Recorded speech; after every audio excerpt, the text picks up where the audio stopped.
Welcome to Kyle Anthony's UFC Betting Show. I am Kyle Anthony, and welcome to the podcast. Welcome to the betting show for UFC Fight Night between Mackenzie Dern and Xiaonan. We're going to talk two plays here like we always do. We were off last week, and sometimes that's nice to recalibrate, kind of look at things and reevaluate how I'm capping certain angles, certain fights, props, straight wagers. It's always a good opportunity to kind of relook at that stuff here. So I feel rejuvenated. I feel good, but came up with an idea that this week, listen, I've got 4 client plays locked in right now for clients. Probably going to have a 5th play overall, but one of my top plays, I'm selling for $1. Link that in the description if you're interested here. It's one of my top plays. That's going to be a total on one of the fights on Saturday night here. And listen, this year, up about 50 units, and over the last 365 days, up 85 units. So it has been a great run. Had a little bit of regression there, but we're coming back and we are excited about it because guess what? There's always opportunity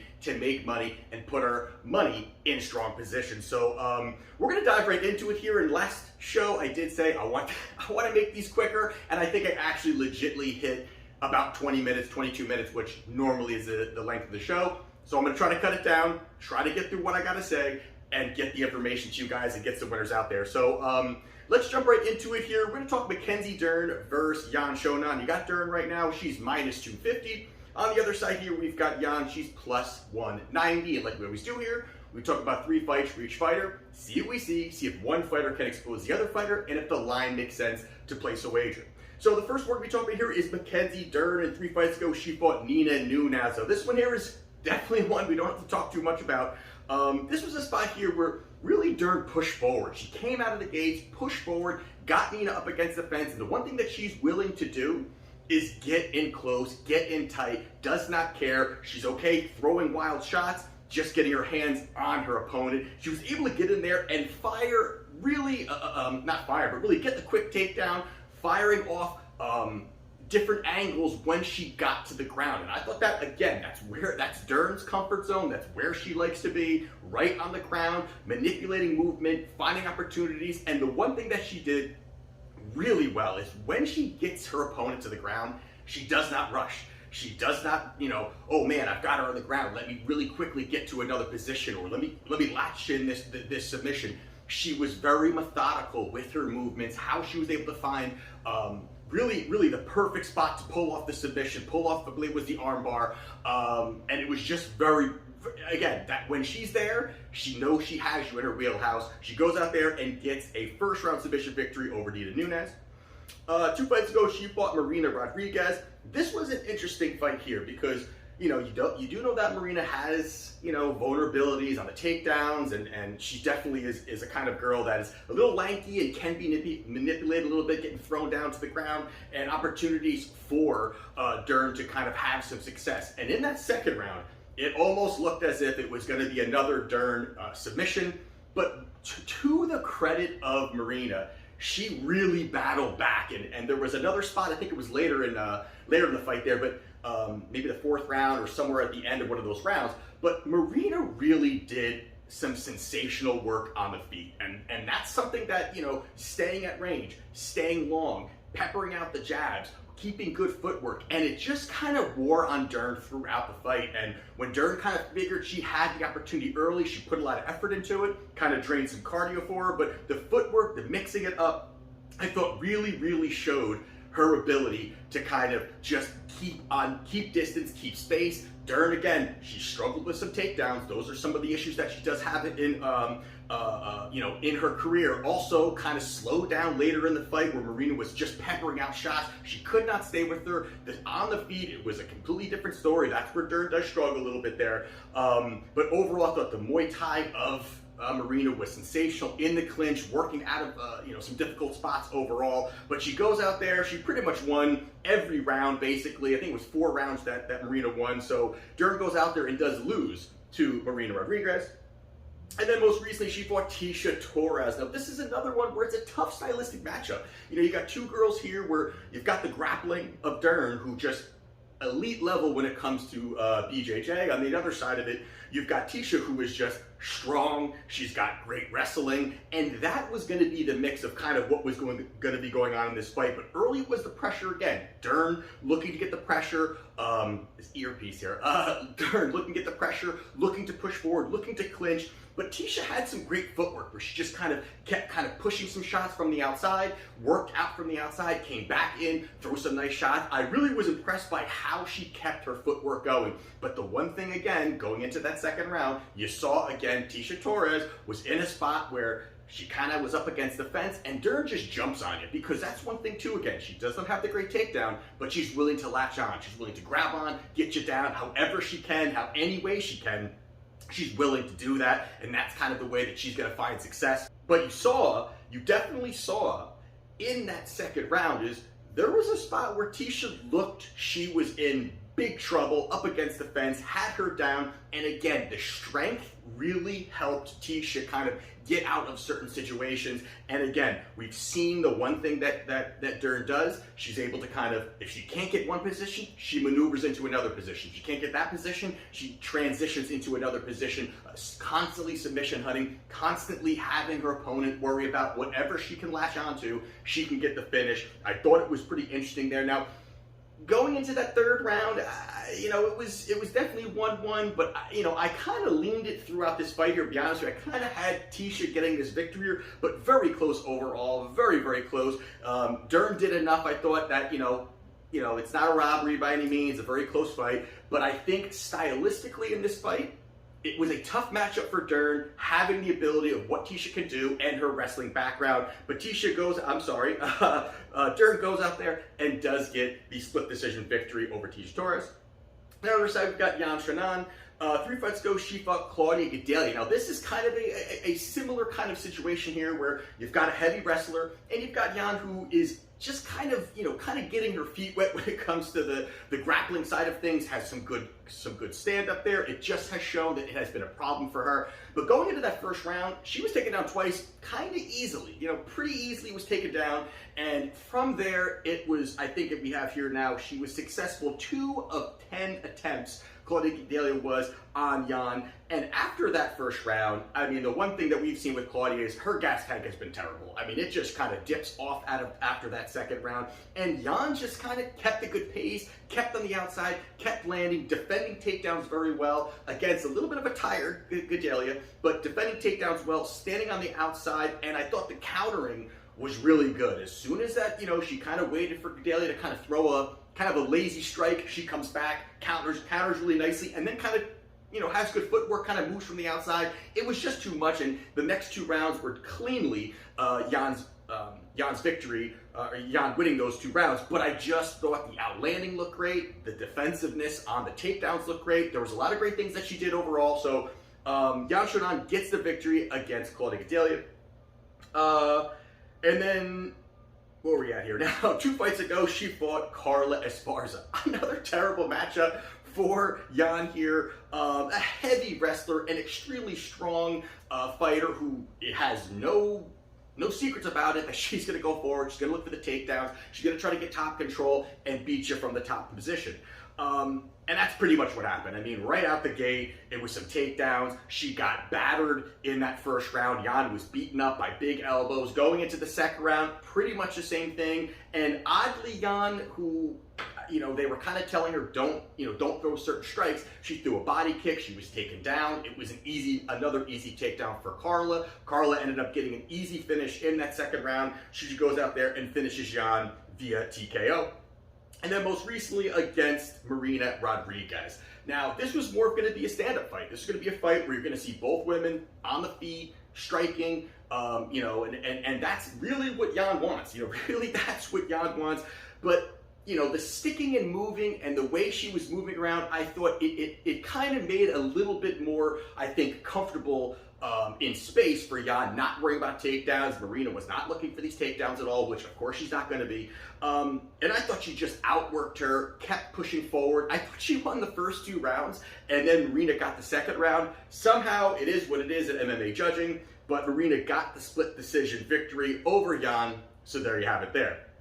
So with that being said, I think the first thing that you got to talk about here when you're looking at these two is the grappling of Dern. I mean, she has the highest level when it comes to grappling, Brazilian Jiu-Jitsu. I mean, when it comes to the female side of things, she is on the top when it comes to that. Now, the one thing that she does exceptionally well is chaining together submission attempts.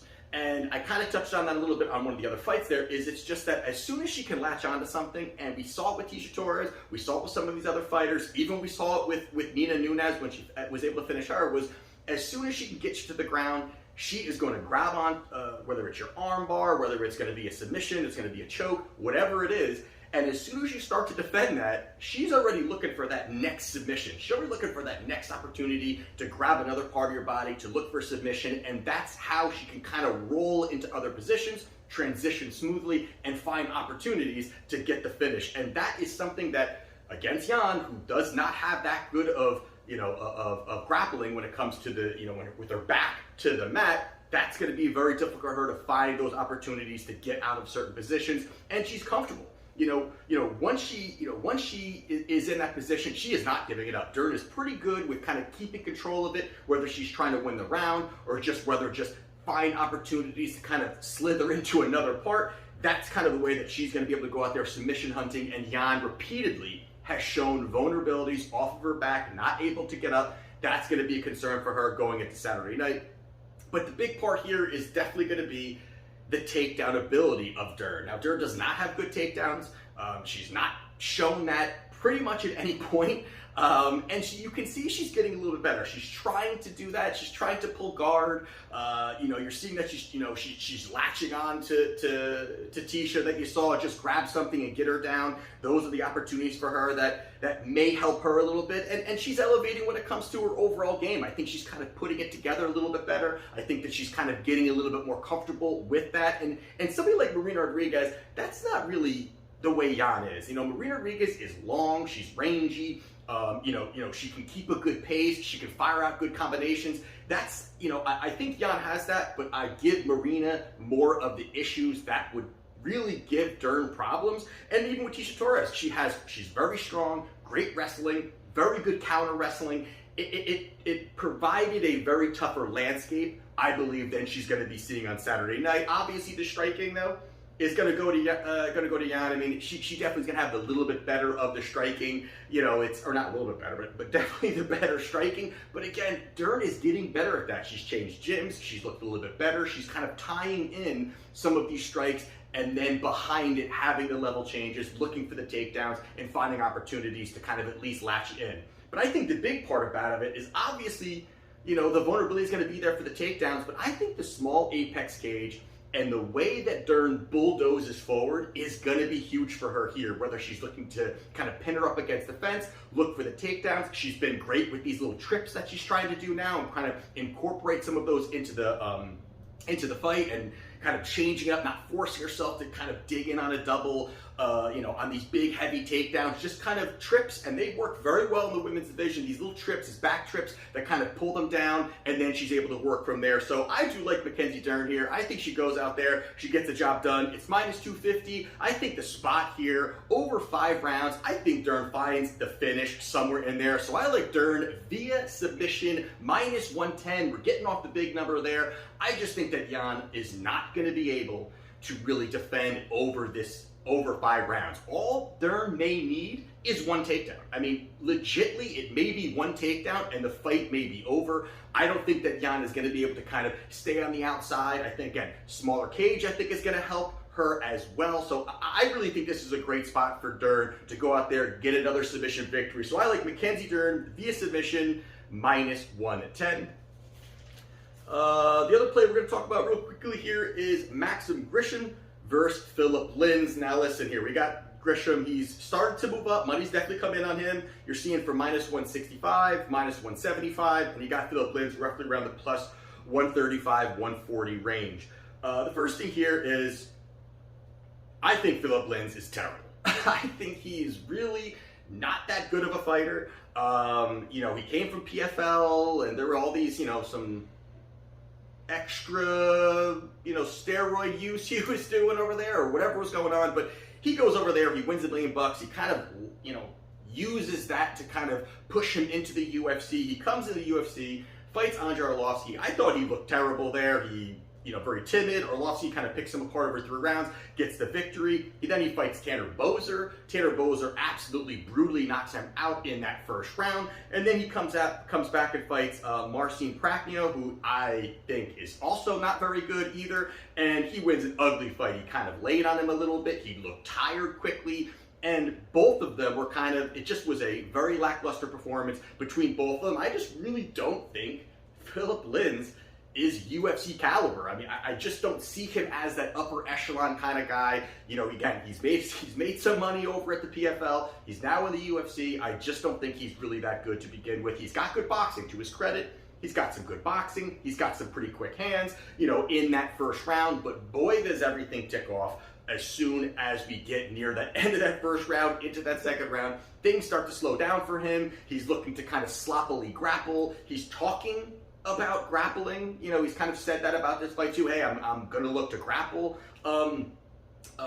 Grishen here, and I don't think that that's the greatest thing for somebody who has struggled with cardio, now looking to wrestle or grapple over a certain period of time. I think that's going to hurt him even more there. So I think that's partly a big reason for it, but also I think this sets up pretty well for Grishen here. I think that Grishen has an opportunity here.